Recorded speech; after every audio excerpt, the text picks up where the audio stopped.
welcome back to the channel. Once again, if you guys like the content, be sure to subscribe today to the channel so you don't miss any of the upcoming action. We just wrapped up the Sonoma Nationals out in Sonoma, California, and we are live here from the Kokomo Speedway for Indiana Sprint Week 2025. If you are a fan of dirt racing, be sure to share this video with anybody you know. I was a bit not confident in the fact of whether or not YouTube was pushing my video to my subscribers. After last night's video where I pointed out while I was doing this, I saw a massive boost in viewership, which proves to me YouTube isn't pushing it to all my viewers. So if you enjoy dirt racing, if you enjoy sprint car racing, share this video to people you know who do love this, so that way we can really get some viewerships out on here and get some interactions in the comments, because it is an exciting sprint week. We have a lot to look forward to. Let's get into tonight's action, courtesy of our friends from Peak Performance.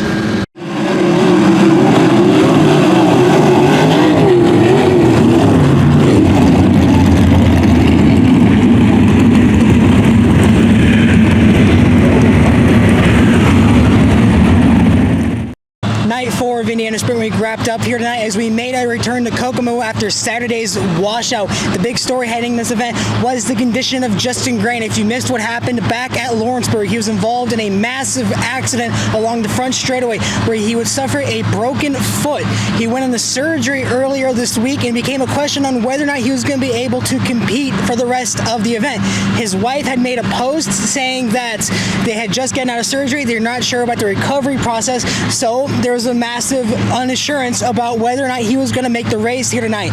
In a massive surprise, the trailers did show up. It was one of the first trailers to show up. They unloaded the car, and sure enough, right before hot laps began, Justin Grant walks out in the fire suit and the boot, and they fit him into the race car, and he went out for hot laps. Now, he didn't go out for the entire event. What he ended up doing would go out for his hot laps, would go out for qualifying, would sit for the rest of the event, take the provisional, and then park it immediately before the start of the green. So they're just going to be taking the provisional points here from now on as he recovers from that broken foot.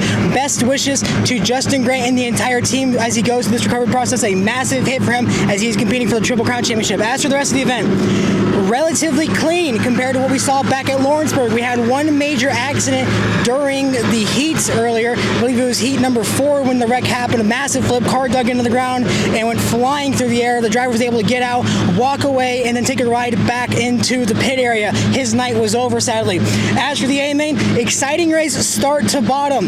We had a lot of big names that made their first real appearance of the week. Kyle Cummins had an incredible pace throughout qualifying in the heats, just unable to make the passes he needed to in the A-Main. Chase Stockin started on pole here tonight, looked really strong. Robert Ballou, the same way that he has looked all week long, insanely fast, insanely consistent, is really able to make the car stick wherever he wants. Sadly, he came up short here tonight. The winner, however, Briggs Danner, first win of the event, second entering Indiana Sprint Week points. We'll see how he shook up after we look here at our highlights, courtesy of our friends over at Peak Performance. Protect your vehicle with Peak Original Equipment Technology. Our formulas match the vehicle manufacturer's technology requirements so that we have the perfect match for every vehicle. Chase Stockin will lead the field to tonight's 30-lap A-Main of the Kokomo Speedway and would jump to an early race lead in the opening laps.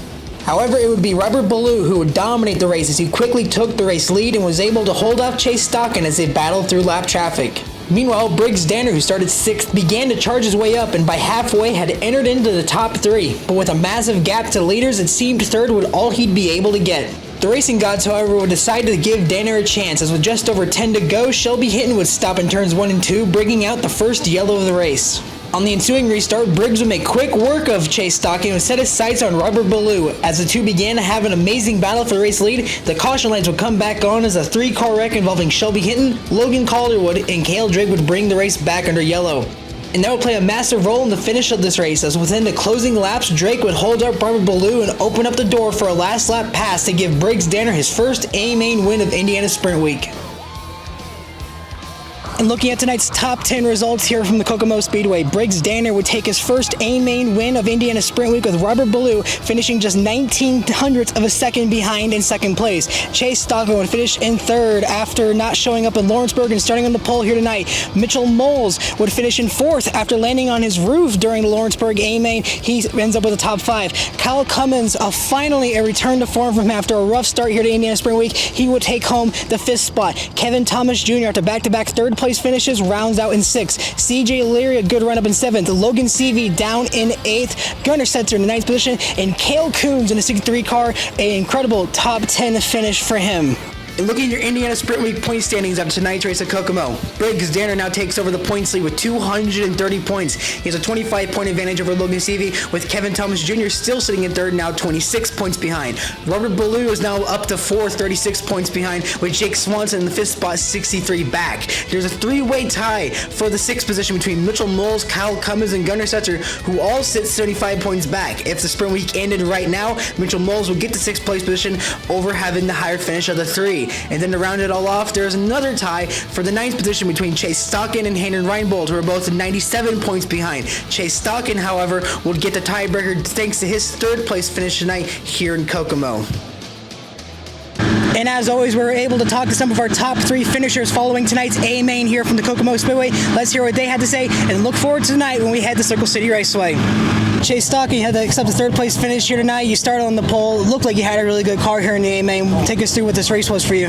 Yeah, we had a really good car, and haven't been good here at Kokomo in quite some time. So, we knew it was going to be a tough race, fast-paced, and we was a little bit snug once the fuel load come off. And when you start on the pole, you never want to fall back at all. So, but to bring us Moose Racing 92 back, home in 3rd, we're pretty pleased with that, and got a lot of speed moving forward to tomorrow night. I don't believe you're out at Lawrenceburg last night, so you're not running for the Sprint Week points here. You're going to be coming in the rest of these races, just getting to enjoy what it means to be a sprint car driver. How do you look forward to these next few events as you're battling these guys who are going to be battling for this rocking chair, but you're coming out here trying to steal these wins away from them? Yeah, that's right. If we can run up front and, maybe get back into it a little bit, some other guys have had misfortune, and, we've had a little bit of adversity this week on our own, but not as bad as others. So, we go to a couple places that we're pretty good at. So, we've won the Sprint Week title before, and we know what it takes. So, if we can get in there and kind of mix things up and, kind of get our share of it, who knows, maybe we'll edge back into the top 5. Heading into this week, obviously the heat wave being a massive thing, are you looking forward to those last races of Bloomington and Terre Haute and Hobstad, where we know it's going to be dropping, I believe, to the high 70s, low 80s? Yeah, absolutely. It'll be a little bit refreshing, not only for the drivers, crews, but the fans too. So, with some of that comes weather, so we just cross our fingers it don't rain anything out, and we get the rest of the weekend. All right, Robert Ballou, you had one of the cars to beat tonight, but that last restart had to fall short and accept the 2nd place here tonight. Take us through what that A-main was for you. Just the last lap and a half, lap traffic with Cale Drake. When you race around a dart with no feathers, sometimes that's what happens. Briggs Danner's a really, really fast, really good young kid, and he's got a really good team with a lot of money behind him, and he's very deserving of that win. He earned it fair and square. He drove around me. Sometimes it's better to be second when you get into lap traffic. I ran where I ran the whole race, and he got her wound up around the top, and Cale just kind of bottled me up there, and you're just kind of a sitting duck at that point. So we'll just roll on to tomorrow, and if we can keep running in the top 3, and if they have a little bit of misfortune, maybe we can claw our way back. I dug ourselves a pretty deep hole 2 nights ago by turning this thing over. I obviously got the lead and jumped the cushion and knocked the front end out of it, and then turned the thing over. So we got a deep hole to crawl out of 30 points or so. So we'll just plug away. We got 30 points still to. Actually, he gained on us tonight, so he's going to have some misfortune, or else he's going to clean up at this point. So we'll just keep plugging, and we got 4 more really big nights ahead of us, and try and make some money. You had to start back in, I believe, row 2 or 3 for the start of the race, but by immediately on the start, you immediately shown that you had the car to beat here tonight.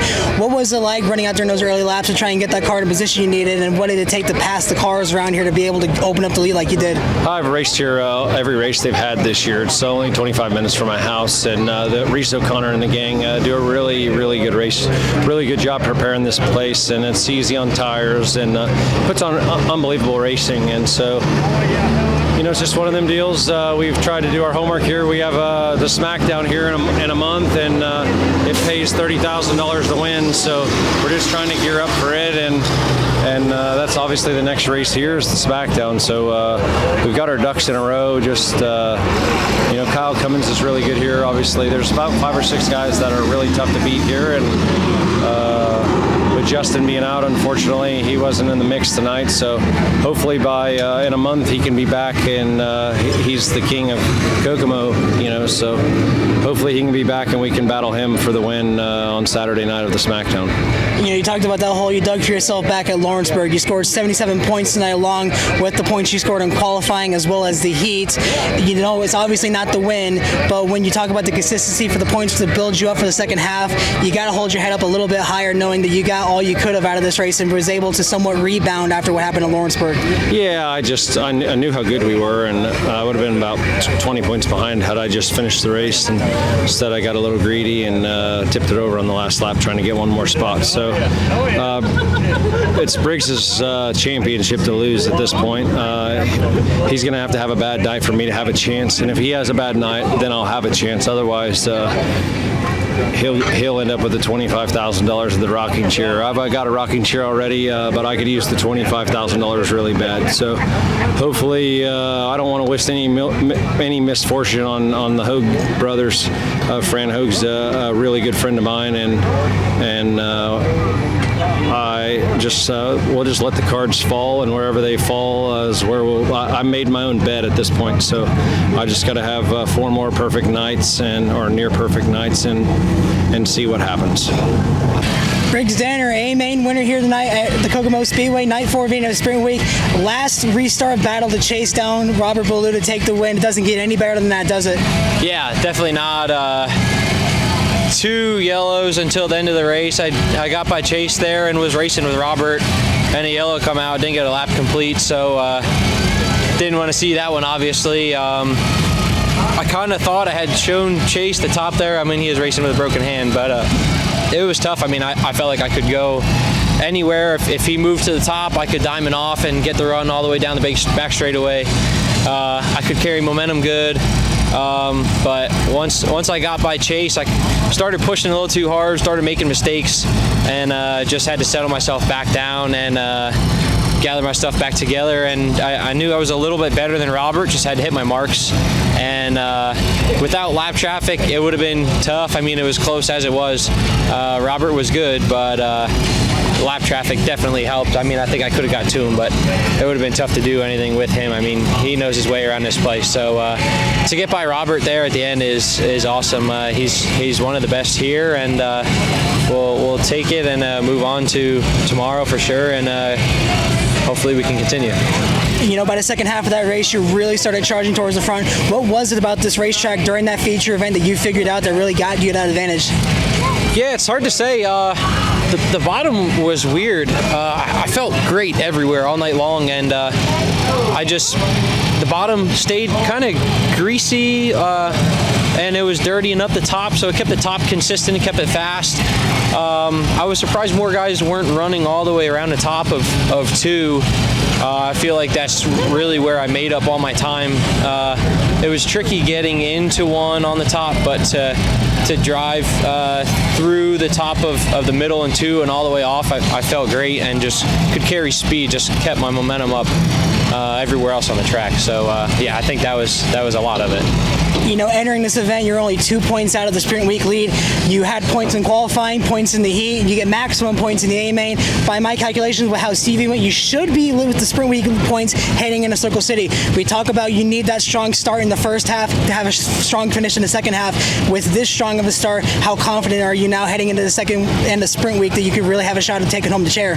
Yeah, we feel pretty good. You got to come into sprint week knowing you want to win. I mean, everybody wants to win it, but these guys are really good. You get 50, 55 cars here, and the local guys are really good. The tour guys are good, and you don't know what can happen. So, I mean, you got to qualify good every night, and that sets the tone really for everything. I didn't think that we would be leading sprint week points this far in. We're about halfway, so not necessarily surprised. I knew we were capable, but it's just so tough to put consistent good nights together against these guys. They're the best of the best, and there's 8 guys that can win every night. So yeah, to be out front is big, but we got to keep pushing and keep our heads on straight to stay out front.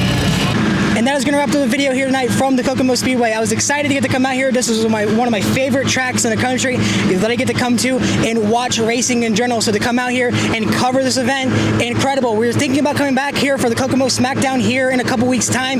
We'll see how that turns out. If you do want to see us come back, put in the comments that you want us to come back. Let us hear what you think. And be sure to share this video with everybody you know who loves dirt racing so we can really get the viewership popping off on these videos. Thank you guys so much for watching. Be sure to hit the subscribe button. Be sure to follow me on all social media pages down below. Mighty Mac Go Through on Facebook, Twitter, Instagram, and TikTok.